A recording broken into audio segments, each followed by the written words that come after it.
What's going on there, friends? My name is MJ and welcome back to another episode of The Legend of Zelda for the Nintendo Entertainment System. We're up last time. We got started with the game, and we got through our first dungeon. It is known as Eagle, and now in this part, we're gonna go ahead and make our way to our next dungeon. But before that, if you remember, in the Eagle, we got the bow, but we don't have arrows. Okay, that was weird. I thought something happened to the game, but nope. But yeah, we don't have arrows. So what do we do about that? Well, we're going to go and get arrows right now. First off, I'm gonna get a bunch of rupees because arrows are really expensive, surprisingly. So I'm gonna go ahead and go to these moblin hideouts to get these various rupees. And I mean, I could just simply farm these rupees off screen, but I think for the sake of showing this off for the people who are following along, I think this will save you guys a bunch of time from farming rupees, because oh man, like it's not like I believe it's not worth just killing a bunch of enemies a bunch of times and that just takes forever. So this will save us a bunch of time, hopefully. These are all like 30 rupees like per moblin hideouts, but I think it's worth it in the end. And I head over here. Ugh. Awaken that Armos statue, and then we shall get another moblin hideout. Another 30 rupees. Nice bomb drop. That's awesome. And now we're gonna go ahead and make our way down this way and awaken another Armos statue. And this one, I believe, is a... Well, this one is... Yeah, this one's a 10 rupee hideout, which is kind of low, but oh well. What else can you do? I think it's better than nothing, for the most part. Wrong way. Alright, next... We're gonna go down over... Okay, now we're gonna go and get our arrows now. So to get our arrows, we just simply go this way. And back in this cave, we got... I actually did not show this cave off, but this is a cave, a pretty good cave for bombs early on. But we're now gonna explore this cave for the first time here and get arrows now. Ooh, okay, close one. Oh my gosh, okay. Now we're gonna make our way to our next dungeon. Finally. And yeah, it doesn't really take long to get to each dungeon in this game. Then again, it doesn't really take long to do anything in this game in general, because that's how simple this game is. Not well, as far as the routing goes as far as like the game, like the developer intended route of the game. It's not really that. It's not that hard. I believe the hard part about the game is just surviving. Like, it's very easy to like get screwed over by a bunch of things, and it's not fun. Anyway, level 2. This is the second dungeon, known as Moon. The reason it is called the Moon is because if you get the map, then you will see that the dungeon is shaped like a moon, which I believe is pretty cool. Okay. And introducing into this dungeon, we have the snake-like enemies, and they are referred to as ropes in the Zelda series. I don't know why they're called ropes, but that is what they're called. So you can kill them if you want. If they see you, they charge at you. And it's not fun, but yeah.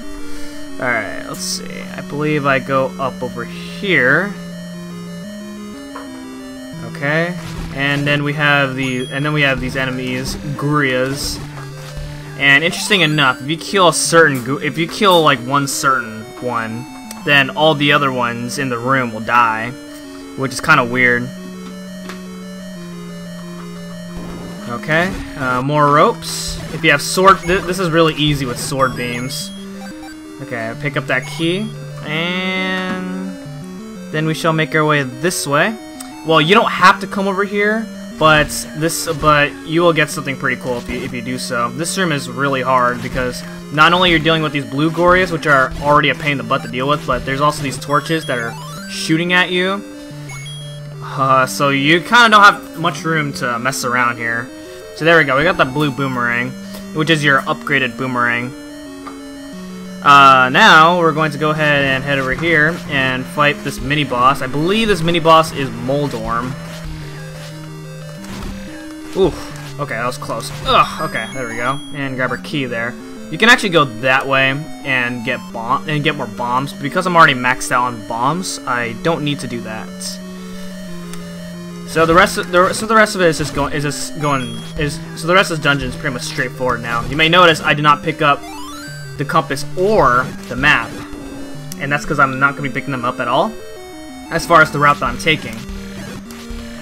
Oh boy.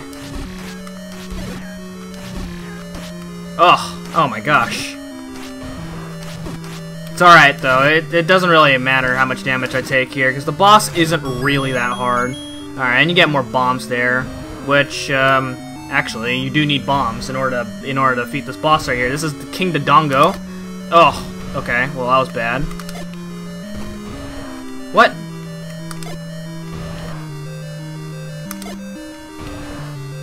There we go. And, yeah, that's it. You just have to place a bomb in his mouth, which isn't always the easiest thing, but we did it. And there we go. That is the moon. That was a really short dungeon. And you know what? Because this dungeon's really short, it was really short, I think I'm just gonna make this, I think I'm gonna keep going in this episode. Alright then. Alright, so now what we're gonna do now is upgrade our shield. And to do that, we need to actually buy it. So, which means we're gonna go on a hunt for more rupees. So, yay, that sounds like fun. Alright, go this way, down, no, okay, wait, hold on, no, that's not right. Alright, left, down, right, a couple, left a couple screens, and then down. Oh, I'm not even paying attention. Oh, holy crap. I'm getting lucky with these fairy drops at the very least. That's good. That's a good thing, I guess. Okay. Alright, I might recognize the area that I'm trying to head to. That I'm trying to head over to, I think. Sorry. Alright. Yeah. This is what happens when you only play when you barely have any knowledge of the game. And you have to rely on some sort of guide. But anyway, blow a swallow up right here, and you'll get 30 rupees. All right. So I believe I have enough to say for the shield, but it doesn't hurt to get more so that you can use those rupees to get other stuff later on. All right. I believe this bush right here will give you something. Yes, it will. And this one will give us some more rupees. And then finally, we're gonna make our way to our shield. Yeah, that one's a 10 rupee, which is oh well. Doesn't hurt to have more. And then we just burn this bush down over here. Head up the steps here. This middle item right there is actually important for a later dungeon. But for now, we're just gonna go ahead and get our shield. And then now we're going to make our way to their third dungeon. Yeah, 2 dungeons in 1 episode. Yeah, this game is really short. We're making really good progress with this game, I think. So with this magic shield, you can actually deflect fire attacks, which is really good. So this will be pretty helpful later on. All right. I believe I head down? Oh gosh, okay. Yeah, I believe I head down this way. Oh my gosh. Oh, please. And here it is. Alright, so let's go inside. Okay, welcome to level 3, which is called Manji. I actually don't know what Manji stands for. I'm pretty sure it stands for something. But I wouldn't know. Anyway, so this is the dungeon where I find the boomerang to be very useful because you can stun all these a lot of these enemies, which is awesome. If you do not have a sword upgrade, then well, without a sword upgrade, these enemies will actually, these gel enemies, which are called Zols, they will split into two little ones, and you have to kill those two little ones as well. All right, and introducing in this dungeon we have a really challenging enemy known as the darknut. And darknuts cannot be killed. Well, you cannot attack them from the front. You have to kill them from the side or the back of them. Which so that, for that matter, it makes darknuts to be extremely challenging to deal with because they move very erratically. So you got to be very careful about that. Oh, if you're very lucky, they do have oh god, okay. If you're very lucky, they can drop bombs, and you can use bombs, which is a very effective strategy against them. Oh my gosh, no, please, ugh. You do have to kill all these darknuts here in order to make your way to our next room. So I'm gonna go ahead and do that right now. And then down over here, this is ridiculous. We have, how many is this? 1, 2, 3, 4, 5, 6, 7, 8. 8 darknuts. That is a lot of darknuts. Holy moly! But if you do manage to kill all of them, you do get a bomb drop in here. Something called a force bomb drop, which means the game will force a bomb drop for you. I'm just gonna kill these enemies anyway, even though I don't need to. But they will not be in my, but that just ensures that they won't be in my way when I'm out of here. I almost did it. Okay. Oh man, I'm ashamed of that. Alright, so we get the raft, which is used to travel across water, and that is needed to enter one of the dungeons later on. Alright, now that we have the raft, we're gonna go ahead and make our way upwards this way.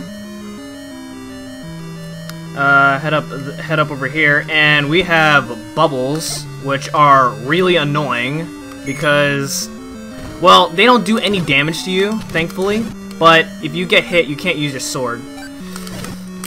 So that's a shame. And if you take advantage, and if you're one of those people who takes advantage of the kill counter, the game's internal kill counter, it resets that counter if you get hit. So definitely not a good thing, especially if you want the appropriate drop that you're looking for. If you kill, oh, okay, I'm getting my butt kicked. Okay, that's just a bomb. I'm probably gonna skip over that for now, although I might regret it later, but we'll see. I will take this heart so I can use beams later. All right, grab that key, and then now we're gonna go ahead and make your way up this way. I have a lot of keys, but it doesn't hurt to have more keys for later dungeons. In fact, like I said, if you have enough keys coming into a dungeon, then you can sequence break the heck out of the dungeons, which is what I intend to do on one of the dungeons. I haven't thought of which yet, but we'll see. Okay, this is where the boomerang helps tremendously, because there's a lot of keys here, and all this to get a key. But you do have to kill all the keys in order to get out of that room. Did you get the sword from the old man on top of the waterfall? Yes, I have. I did that early on in the game. Even for those who haven't followed along with this Let's Play. Okay. Now we're gonna go ahead and make our way this way. And we got now we have both the dungeon map and compass. Very awesome. And we have more darknuts, which we have to kill in order to make our way to our next room. Darknuts are easier to kill if you have sword beams. So highly recommend whenever you're approaching a room with darknuts, you probably want to have full HP. Oh gosh. What? Oh my god. See how random they are? Man, that's ridiculous. Holy crap. Alright, we're almost there. There are no darknuts in this room, thankfully, but we do have more Zols and bubbles. Kill all the enemies so that we can go. Ugh. Okay. Kill all the enemies, and a blue rupee appears. You want to pick it up for later. And then now we're gonna take on the boss here. This boss is Manhandla. Yeah! Oh my God, that's not easy, by the way. There's some erratic movement involved with that. I cannot believe I defeated that boss with one heart or with one bomb. That is very hard to do. I just happen to be like super lucky for that to happen. But yeah, that is the most effective strategy in defeating Manhandla. If you bomb him in the center of him, he dies instantly. Otherwise, it takes a few sword swings to kill him, which is really difficult. Because he goes faster the more heads you destroy of him. So you want to be very careful of that. And with that, I think that's going to be it for this episode of The Legend of Zelda. Next time, we're going to make our way to our 4th dungeon. So thank you so much for watching, and I'll see you guys next time. Goodbye!